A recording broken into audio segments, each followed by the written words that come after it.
നഗരത്തിൽ ധനികനും ധർമ്മിഷ്ഠനുമായ ഒരു വ്യാപാരി ഉണ്ടായിരുന്നു.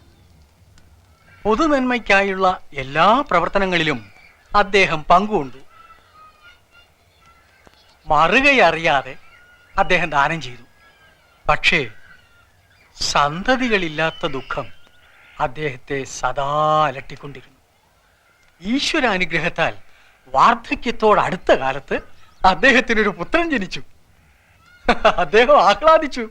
പക്ഷേ അതോടൊപ്പം വീട്ടിൽ നിന്നൊരു ദുഃഖവാർത്തയും വന്നു. പ്രസവത്തോടുകൂടി അദ്ദേഹത്തിന്റെ ഭാര്യ മരിച്ചുപോയി. മകന് മൻസൂർ എന്ന് പേരിട്ട് അദ്ദേഹം അരുമയായി വളർത്തി.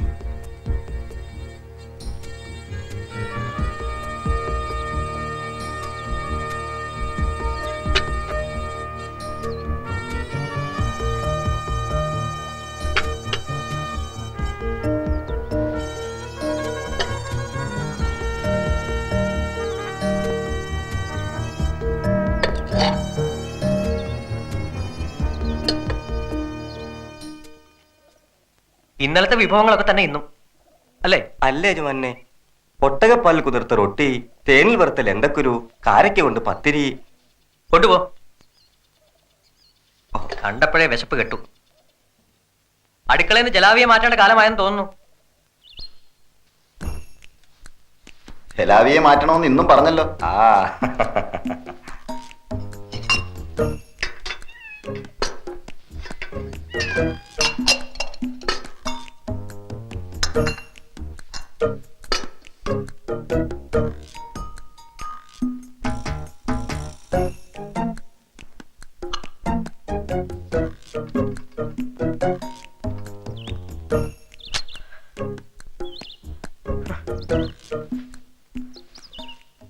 മൻസൂർ, ഇനിയും തയ്യാറായില്ലേ? അധ്യാപകരെല്ലാം കാത്തു നിൽക്കുന്നു. പ്രാതൽ കഴിഞ്ഞില്ല മാമ.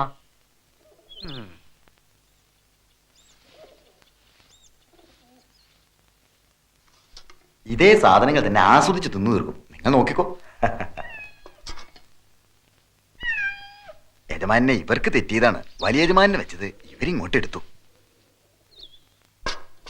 അസർബൈജാൻ രീതിയിൽ ഷഷ്ലീഖ്, മധുരം കുറഞ്ഞ റൊട്ടി, ഇറാഖി ഗുൽഖണ്ഡ്, തണ്ണിമത്തങ്ങയുടെ നീരിൽ തേൻ. ഉഷ്ണകാലത്ത് വളരെ വിശേഷം.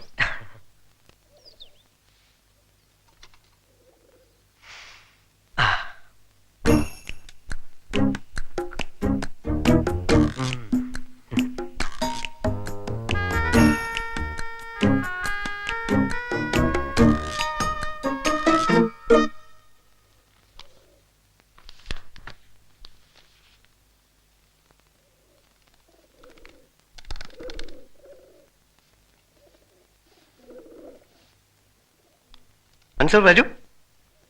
എല്ലാ ദിവസവും വൈകുന്നുണ്ട്. ഇന്നലെ നമ്മൾ എവിടെയാണ് പറഞ്ഞു നിർത്തിയത്? ഇന്നലെ ഹിപ്പാർക്കസ്. ഹിപ്പാർക്കസ് ജ്യോതിശാസ്ത്രത്തിന് അടിത്തറയിട്ടു. അരിസ്റ്റാക്കസ് ഭൂമിയാണ് കേന്ദ്രസ്ഥാനമെന്ന സിദ്ധാന്തം കൊണ്ടുവന്നതും ഏകദേശം ഇതിനടുത്ത കാലത്തായിരുന്നു. മൻസൂർ, ഞാൻ കേൾക്കുന്നുണ്ട്, പറഞ്ഞോളൂ. യൂക്ലിഡ് പാഠപുസ്തകം എഴുതിയതും ഇറാസിസ്താർക്കസ് സൗരയൂഥത്തെപ്പറ്റി പഠനം നടത്തിയതും ഈ സിദ്ധാന്തത്തിലുള്ള വിശ്വാസത്തിന്റെ ശക്തി കൂട്ടാൻ സഹായിച്ചു. ഭൂമിയുടെ ആകൃതിയെപ്പറ്റി ചില പണ്ഡിതന്മാർക്കിടയിൽ ഉണ്ടായിരുന്ന തർക്കങ്ങളും ഏതാണ്ട് തീർന്നു വരുന്ന കാലമായിരുന്നു അത്. അങ്ങനെ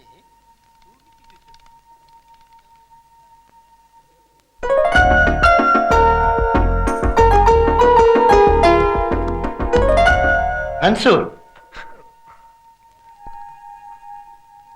ക്ഷമിക്കണം, എനിക്ക് വല്ലാത്തൊരു തലവേദന.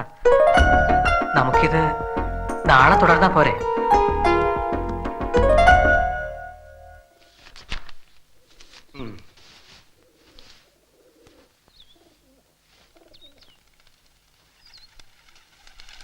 എന്ന് നോക്കാം.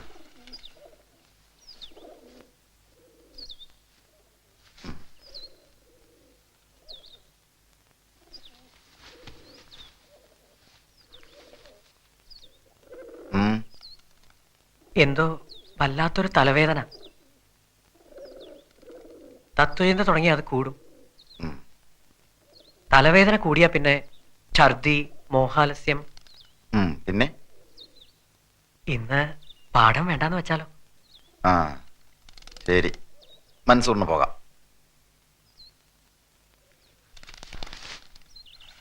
തലവേദനയാണത്രേ, കുഴി മടിയൻ. അതിപ്പോൾ പതിവായിരിക്കുകയാണ്. സ്വഭാവമൊക്കെ നന്ന്, നല്ല വിനയം, പക്ഷെ പഠിക്കാൻ താല്പര്യമില്ല. നല്ല താമസം, നല്ല ഭക്ഷണം, നല്ല പ്രതിഫലം. ചെറുക്കം പഠിച്ചില്ലെങ്കിൽ നമുക്കെന്താ? ഉം.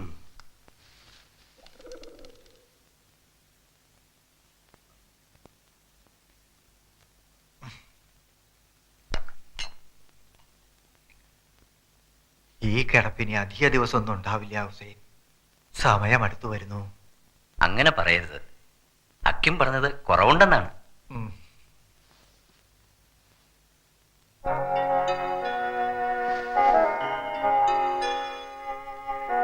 പഠിപ്പൊക്കെ എങ്ങനെ മൻസൂർ? നന്നായി നടക്കുന്നു. ഇന്ന് വ്യാഴം. ജ്യോതിശാസ്ത്രം, തത്വദർശനം, ഗണിതം. ഇത്ര വേഗം പാഠങ്ങൾ കഴിഞ്ഞു? ആ, അറിവാണ് ഏറ്റവും വലിയ സമ്പത്ത്. ലോകത്തിന്റെ പല ഭാഗത്തു നിന്നും വന്ന ഈ ഗുരുനാഥന്മാർ അതാത് വിഷയങ്ങളിലെ മഹാപണ്ഡിതന്മാരാണ്. അറിയാം. അടുത്ത് വ്യാപാര കാര്യങ്ങളൊക്കെ ഒറ്റയ്ക്ക് നോക്കി നടത്തേണ്ടി വരും. ഉം. നമ്മുടെ സ്വത്തുക്കളെ പറ്റി കൃത്യമായി അറിയാമോ? കുറച്ചൊക്കെ. എല്ലാം അറിഞ്ഞിരിക്കണം. പുറത്ത് കൃഷിസ്ഥലങ്ങളുണ്ട്, ഈന്തപ്പനത്തോട്ടങ്ങളുണ്ട്. ചുരുങ്ങിയത് 3 തലമുറയ്ക്ക് ആഘോഷമായി കഴിയാനുള്ളതെല്ലാം ഇപ്പോഴുണ്ട്. എല്ലാം അനുഭവിക്കണം, പക്ഷേ ഒന്നും അമിതമാവരുത്. സമ്പത്തും സമൃദ്ധിയുമൊക്കെ പരമകാരുണികനായ ദൈവത്തിന്റെ കനിവ് കൊണ്ടുണ്ടായതാണ്. എന്റെ മകനത് ഓർമ്മ വേണം എപ്പോഴും. ആ, എല്ലാം ഹുസൈൻ പറഞ്ഞു തരും. ഇയാൾ വെറും കാര്യസ്ഥനല്ല, കുട്ടിക്കാലം മുതൽക്കുള്ള എന്റെ കൂട്ടുകാരനാണ്. അറിയാമല്ലോ.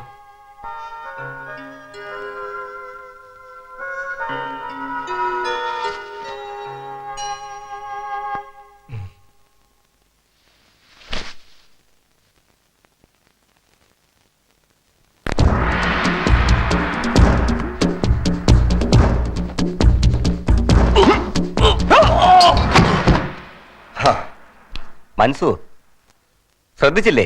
ഇങ്ങോട്ട് നിൽക്കൂ. ആയുധമൊന്നുമില്ലാതെ നടക്കുമ്പോ ചില ശത്രുക്കൾ ആക്രമിച്ചു എന്ന് കരുതുക. അതിന് അംഗരക്ഷകരുടെ ഒരു സംഘം കൂടെ ഉണ്ടായാൽ മതിയല്ലോ. കഷ്ടപ്പെട്ട് ഇതൊക്കെ പഠിക്കുന്നതിലും എളുപ്പം അതല്ലേ? അതും ഒരർത്ഥത്തിൽ ശരിയാണ്. എന്നാലും ഇന്ന് വേണ്ട, ഒരു തലവേദന.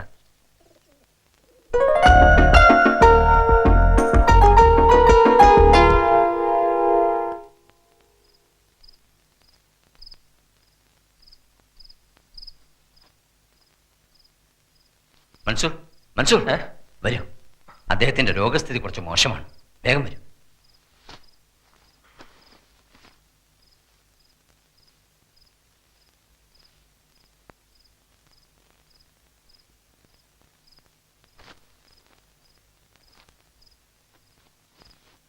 ഒന്ന് വേഗം, ഒരുക്കം മതി. ദർബാറിലേക്കല്ല വിളിക്കുന്നത്.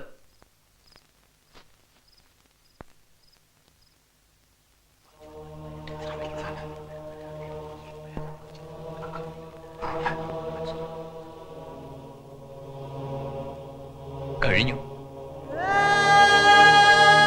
എല്ലാം കഴിഞ്ഞു മൻസൂർ.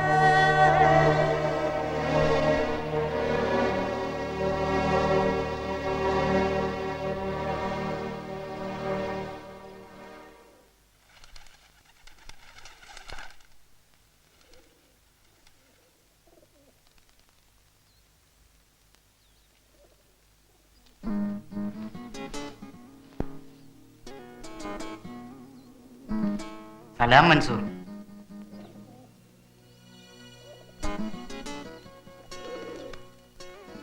എന്തൊരു തീരാനഷ്ടം. ഈ നഗരം തന്നെ അനാഥമായ പോലെ.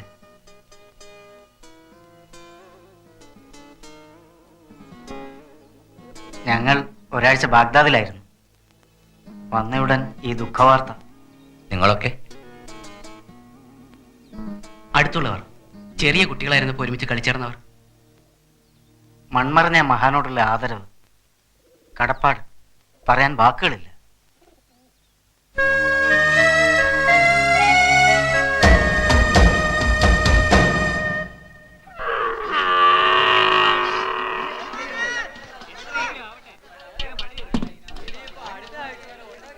സലാം അലൈക്കും.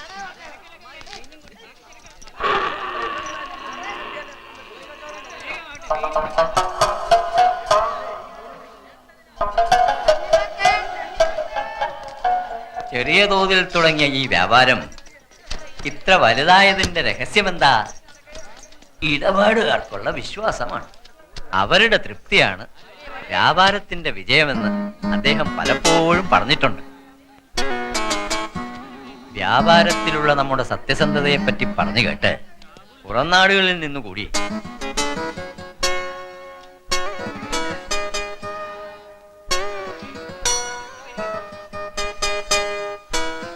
ഒരു ചെറിയ തലവേദന. ഒന്ന് പുറത്തിറങ്ങി അല്പം നടന്നിട്ട് വരാം.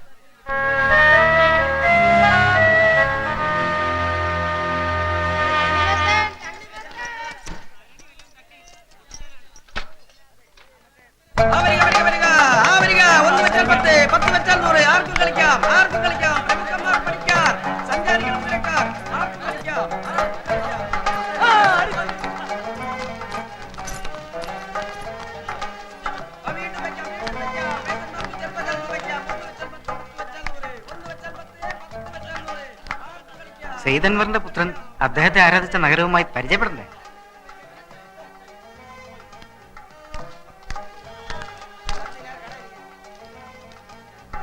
സലാം ബിൻ ഹാഷിം. സലാം. ഇതാരാണെന്നറിയില്ലല്ലോ. അയ്യോ, ഇത് നമ്മുടെ കൊച്ചു മുതലാളിയല്ലേ? എന്റെ പുണ്യം, ഇവിടെ കാലുകുത്താൻ തോന്നിയത് എന്റെ പുണ്യം. മുതലാളി വന്നാട്ടെ, വന്നട്ടെ മുതലാളി. ഇരുന്നാട്ടെ. എന്നെ ഒരുപാട് സഹായിച്ചിട്ടുണ്ട് സൈദൻവർ മുതലാളി.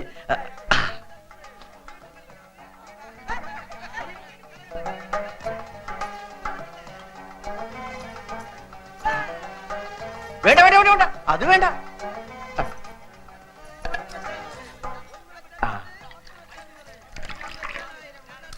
ഇത് കുടിച്ചാട്ടെ. വേണ്ട, ഇത് സാധാരണക്കാർക്ക് കൊടുക്കാറുള്ളതല്ല. ടെഹ്റാനിലെ മുന്തിരിത്തോട്ടത്തിൽ നിന്നും വരുന്നതാണ്. പ്രത്യേക അതിഥികൾ വരുമ്പോൾ മാത്രമേ ഇത് പുറത്തെടുക്കൂ.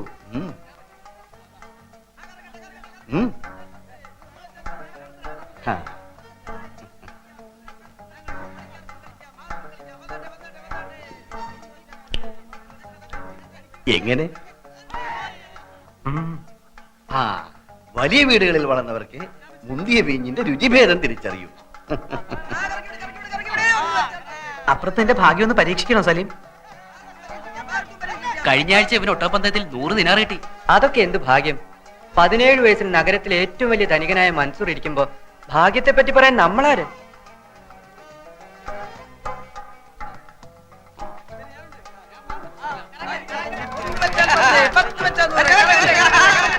ഇതും ഈ പാവപ്പെട്ട ഹാഷ്യം നടത്തുന്നതാണ്. ആളുകൾക്ക് നേരം പോക്കിന് ചിലതൊക്കെ വേണ്ടേ ഈ നഗരത്തിൽ. 550. അങ്ങനെ വരട്ടെ. അത് കണ്ടോ, ഒരുപാട് കിട്ടി. കളിക്കുന്നില്ലേ ചെറിയൊരു പന്തയം? ഈ പാവപ്പെട്ടവന്റെ സ്ഥാപനത്തിൽ കൊച്ചു മുതലാളി മൻസൂർ കളിച്ചു എന്ന് എനിക്ക് മക്കളോട് മേനി പറയാലോ. വെച്ചോളൂ. ദാ ഇവിടെ.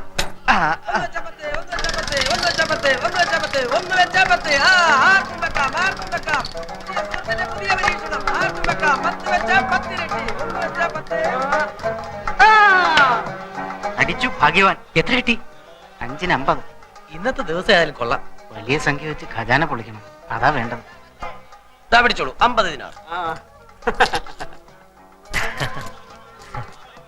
കൊച്ചു മുതലാളി നോക്കുന്നില്ലേ ചെറിയൊരു പന്തയം? പിന്നെ ഒരിക്കൽ വരാം. അത് മതി.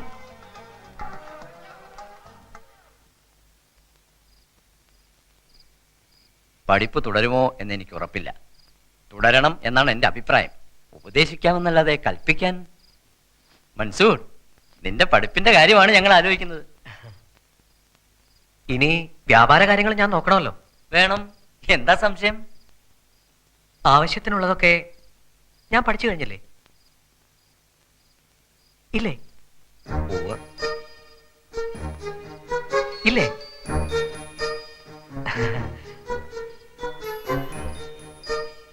ഇല്ലേ? അപ്പോ ഇവർക്കൊക്കെ പോകാല്ലേ?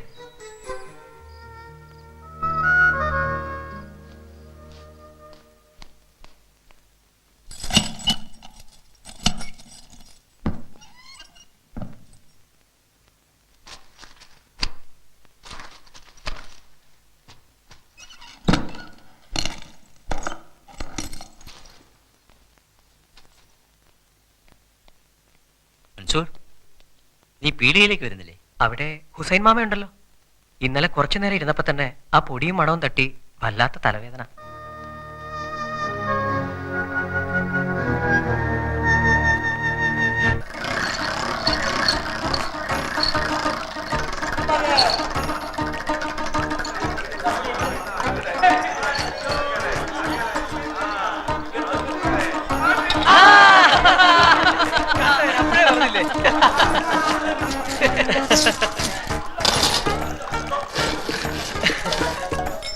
മതിയാക്കാം, നമുക്ക് കുറെ കിട്ടിയില്ലേ? ഏയ്, ഭാഗ്യമുള്ള ദിവസമാണ്. കിട്ടിയതും ചേർത്ത് ഒറ്റ അടി. ഖജാന പൊളിക്കണം.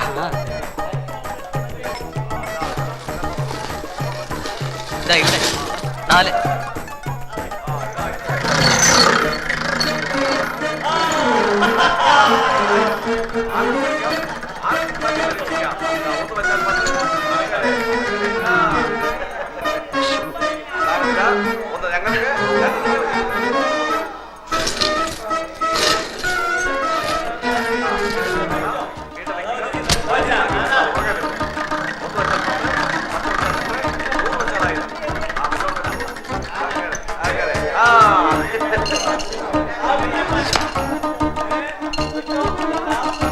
അയ്യായിരം പോയാല് കരഞ്ഞുകൊണ്ട് ഓടി വിളിക്കുമെന്ന് വിചാരിച്ചു. ഇരട്ടിച്ചിരട്ടിച്ച് വെക്കണം. ഒറ്റയടിക്കെല്ലാം തിരിച്ചെടുക്കണം.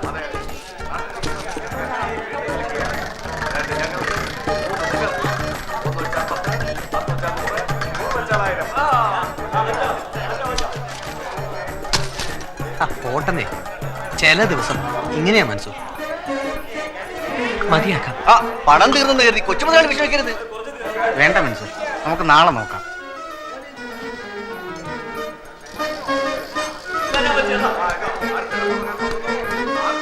കൊണ്ടുവന്നതൊക്കെ പോയി.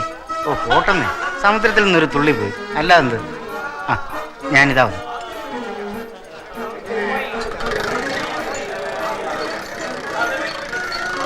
അതെ വന്നേ. നമ്മുടെ കാര്യം ഇത്ര ഉള്ളൂ. വലിയ കളി നടക്കട്ടെ, അപ്പൊ നോക്കാം. എന്നാലും വീഞ്ഞ് വെറുതെ കിട്ടണില്ലേ? 4 പേര് ശരിക്കും വീശുന്നുണ്ടല്ലോ. പോ.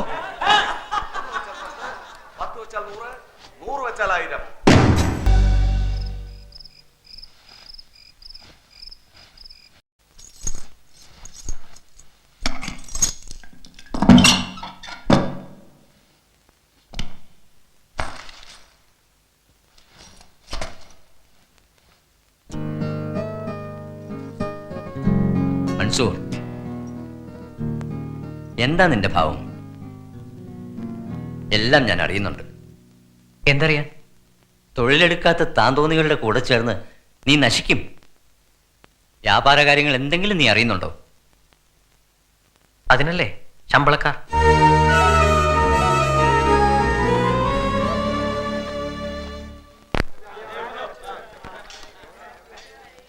ആ കൊച്ചു മുതലാളി കളി വേണ്ടെന്ന് വെച്ചോ?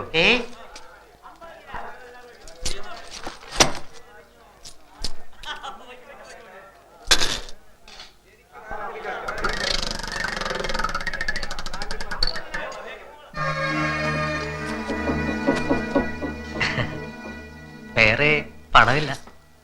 പണം എന്തിന്? ഒരു കയ്യൊപ്പ്, വെറും ഒരു കയ്യൊപ്പിട്ടാ മതിയല്ലോ. എത്ര സംഖ്യക്കും കളിക്കാം. ഇപ്പം നിർത്തിയാൽ നമുക്ക് നഷ്ടം വരും. കൊച്ചുമുതലാളി ഇഷ്ടം പോലെ കളിക്കട്ടെ, കണക്ക് വെച്ചോളൂ.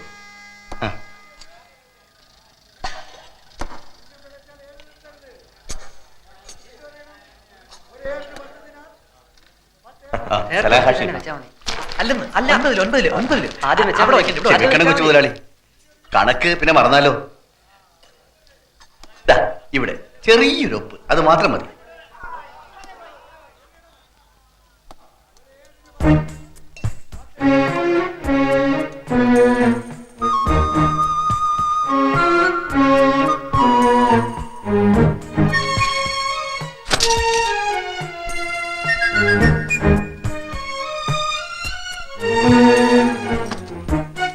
ചെറിയൊരു കയ്യൊപ്പിട്ടാൽ പണക്കിഴികൾ മുമ്പിൽ വന്നു വീഴുന്നു. എന്തൊരു അത്ഭുതം!